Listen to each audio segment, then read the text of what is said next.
Hey, this is Brad with Blue Nile Farm. Welcome to the part 4 of baler maintenance regarding rebaling round bales into small squares.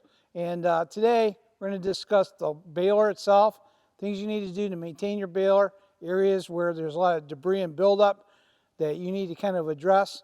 And we're going to cover all aspects of that so you can run a more effective and efficient operation if you decide to start rebaling. So hopefully you enjoy the video, and let's get to it. So when doing rebaling of hay, there's certain pieces of equipment that you may want to use to make your life a little bit easier and make yourself feel a little bit better. One, gloves. Gloves are pretty important, even when it's cold, but since you're dealing with a lot of equipment, strings, and even on the points that are on the roller, they're pretty sharp. So you want to keep your hands from getting cut and from abrasions and so forth. Secondly, thing you're going to need a mask for some people. Sometimes it gets pretty dusty, especially when you're cleaning or you're shoveling out the old chaff. It's very dusty, and I suggest for at times you may want to use a mask. That'll help you out a lot. Another thing that I use sometimes is fans. In the summertime when it gets really hot, but sometimes in dusty conditions, if you just had a fan blowing backward going across the back end of the baler, most of your dust is not at the tines. It's going to be back where the knotters are and where the plunger is, and you're going to see a lot of dust and debris coming out of that. And that's a lot of times you want to just have a fan just to blow that dust down, past the tractor. I wouldn't have it aiming where it's sucking it out. I would just physically just blow it. I have those big farm fans. They're about 3 or 4 foot tall. Set one up at an angle and have it blow across, make your life a lot easier getting the dust away from you. There's a lot of dust there, especially when you clean it out. So as far as cleaning underneath the baler and the unroller, you need 3 types of tools. One is a regular pitchfork. One that has a lot of tight tines, and you can gather and grab some hay and be able to hang on to it. When you get to the finer grasses, I just have a plastic manure fork. That works out really good for me for the chafe areas. And I can clean up good with that as well. I use a broom a lot of times just to keep the hay off the hay wagons. It's funny, everybody has a habit. They get on the back of a wagon when they're out in the field and they're kicking chaff off. One of the last things I want to do, if someone helps me, is kick it off on the ground because I got to clean it up. So keep a broom handy, keep your wagons clean from debris, because you get a lot of, obviously, chaff that builds up on that. A lot of times between the knotter area and even the gear area, get yourself a blower. It could be an electric blower, it could be a gas blower, it could be like this little Milwaukee blower that has the battery operation. These work out really good. They're very strong, and they'll blow the dust off the baler and any other area that you want to get rid of the dust. Works out really handy. But the most important tool that you will find in the rebaling process, and you cannot live without, is a hay hook. I stumbled upon this, and it's helped me out a great deal, especially when I'm finishing up and getting down to the cores of the bale. And I'm going to show you kind of the reason why. What happens is when you're running through and your bale is very large, when it gets very small, it's very easy for that, it's going to stop unrolling. And you can reach in and kind of hang on to that core and either pull it out or help feed it through and unroll it. Now I'm going to show you how that's done in a little bit. But this is probably one of the #1 tools. Make sure it's about 1 foot long, and it will come in very handy for you. It also is pretty handy too when you put a bale in and say you have it in the wrong direction and you realize that halfway through, you can actually take this hook, grab the bale, and spin it on the platform and get it in the right direction. And unfortunately, when I first started, we were finding that out a lot, and I was using this hook a lot to turn it around. Sometimes the bales get lopsided or they're falling over. Again, this will save you. The hook is a great tool, and I think a lot of guys probably don't even know nothing about using this because nobody ever told me about it, and I kind of learned on my own. So, hay hook, wonderful tool. Other than that, these are pretty much all the tools besides the grease gun, and keeping your equipment greased that you're going to ever need to run this operation. Oh, one other little tool, very important, little knife. I like going to Harbor Freight or somewhere, these little razor knives. The blades are really cheap. They're great for cutting the twine. They're great for cutting net wrap, put a fresh blade in, cut it right through. A lot of times you'll have broken bales. Sometimes you got to cut the strings off. Again, another important tool to have. If you have all that, you should be set and ready to go in doing your operation. One last tool I forgot to mention, the rake. The rake's important to go under where the needles are and the knotters, as well as it could also work on the plunger area and underneath where the tines are from the back end of the baler to reach in and pull that out. But a rake is a great tool. It's better than a broom because it has a little bit of bite with the teeth and you can pull that chafy stuff out of your way. If you have all these tools I mentioned, you're definitely going to be in good shape to start a rebaling process. Now I reached a point where I have too much buildup that's basically behind the baler. And all this buildup is all this chafe that you see down the ground that came from underneath the guard where the needles are. So normally when we're doing a rebaling operation, I do not take hay and pull chafe from any area that has buildup except for underneath this guard when the machine is actually running. And you almost have to do this almost every 2 to 3 bales. And you'll see it starts to fill up underneath the guard here, and the pile will start to be full of chafe. And that will hinder your needles and your string tying if you don't remove it. So I reach with the rake while the machine is running deep underneath, pull as much debris as I can and put it in a pile here. And I may have this pile sitting here for 2 or 3 days say a re-bale for 3 days. I might only have 3 days supply just piled up here. And periodically I'll do a major cleaning between all around this machine. And this is one of the areas that I have to remove the hay from. So this builds up, you need to remove it. And I suggest when you do your maintenance, get rid of your piles. Right here I have a skid steer which you can't see off camera that's already loaded right now with at least a yard full of chafe that came from this section here. So you're going to get about 2 yards of chafe from the back of this baler that was all taken from underneath the needles. And that is very fine grass too. And of all the chafe that you'll pull around the baler, between the plunger and between the roller and the baler, this area here is probably the most chopped up stuff is right here. You'll have some small and some big stuff between the baler and the unroller. And the plunger area is kind of, I would call the medium size chafe that you'll have. But again, this is maintenance. You have to maintain it at all times and you can't ignore it. So something to pay attention to, and that's will keep you out of trouble and making sure everything runs effectively for you while you do your rebaling.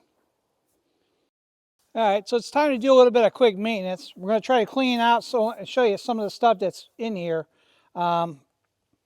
that's underneath the unroller and how it's packed. And the only reason I'm cleaning it out is because, one, I'm cleaned out this big pad back here, but number two is that I can feel there's a lot of pressure that's starting to be built up underneath here and where the points are. And so there's buildup that's taking place. I just want to get it out a little bit and clean it out so I can keep using it. And since I'm on a cleaning spree, I try to do everything all at once. So that's what we're doing today. And to do so, again, use the pitchfork, best thing you have. Be able to reach in and start pulling this stuff out. And you can see this is kind of chunky hay, still chunky. But as I get down closer to the base of the tines, you're going to find it's a lot more ground down and chafy. So I might have buildup with the heavier stuff, but when it's the chafe that actually is more dense, and that will start affecting your tines. So that's why you want to clean this out on a regular basis, and that's just let it go. Now, sure, I could pick this machine up, pull it out of here with the forks and clean it really easy, but it just takes more time. Right now, this is spread out enough. It's just as easy for me not to go through that process, and I'm a one-man operation right now, just to clean it out briefly and so I can kind of free up more space. It's really not that difficult to do. It's just something you need to do on a periodic basis, just like everything else. And all this maintenance I'm talking about today depends how often you use your unroller. Lately this year, I haven't used it that much, and I may bale 100, 200, maybe 300 bales a week. But if I was doing 300 bales a day, for 3 or 4 days, I would definitely do a lot more maintenance more often. Again, this is something you have to pay attention to and make a decision, when am I going to attack this problem? But you cannot ignore cleaning, because it will build up on you to the point where it hinders your operation, and you don't want to go that far in trouble. You know, the best thing to do is just keep it clean and maintain it on a regular basis. If you could kind of see where I'm at, I started digging in here underneath the tines. You can actually see the gap. When you look over here, you can see all this stuff that's in the way. So what I'm trying to do is you can get up in here, reach in with the fork and start pushing this stuff over so you can get to it. All I want to do is clear this chamber out enough so that, hey, it's not built all the way up here and getting caught in the tines, and all it's going to do is come in here and kind of plug up in the front. So it's just basic maintenance. Just want to show you this is an easy way to get in here that I learned, and you can just pull this out of the way. Now, sure, it is a lot easier to pull this out of here, but then I have to readjust hoses and line it up to the baler, and it's really kind of a pain to do it yourself. But this is just a quick way to do maintenance, and it's just another trick to do. Again, pitchfork is your best friend, and it helps you get the job done. So once a day, or if you produce probably a couple hundred bales a day, I would definitely go under the plunger area when the machine is off and pull all the debris. And so once a day, this is most times that's all you need to do. But this is from baling like two round bales, 4x5s, and they produce this much chaff. And again, you just do a quick cleaning for one day, you know, once a day, and you should be fine with this. This is not something that packs up that much. But again, if you're going to clean under the plunger, make sure the machine is completely turned off. I do that at the beginning before I start baling. And, you know, if you cover these three areas, you should have no problem at all as far as, you know, keeping this thing maintained and clean. Another area that needs maintained is between the baler and the unroller. A lot of times hay from the unroller will actually fall off into this area. And so while the machine's running and I'm ending for the day, I'll clean up all the hay that's in front of the baler and unroller where I did all my staging areas. And I'd also come in here and take a pitchfork. I'll drop the ramp down, climb in here and shovel it in while the baler's running, and clean up. And that'll be the best way to start. So the next day when you come in, everything's ready to go, and all you have to do is do a quick clean out in this area here and make sure the underneath the needles are clean, and you're off and running. So by keeping up with your maintenance, you're going to be able to run very effectively and run when you want. I bale probably 2 to 3 times a week, depending on what I have as far as orders go, or if I'm running low on hay myself. But generally, I try to produce about 300 bales or more easily per week. It all just depends on what I need to do and, you know, the time of the year and so on and so forth. So a lot of dust and debris that's already stuck in with the knotter system. And again, I don't like this buildup like it does because I think it may hinder my operation. But a lot of times when you're out in the field, this stuff actually falls right to the ground. Same thing with everything between the tines and the plunger. But it's amazing how quickly this builds up. Again, the blower is the best thing. I should have a mask on, but I just want to show you how much dust and how quickly we can clean this off.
So there you have it. Now I can actually get in here, clean it out, grease it up again, and start all over.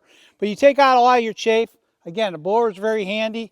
I'd also go inside here where you have your gears, and even in underneath where the plunger is. I would get in here and also clean this out real quick too.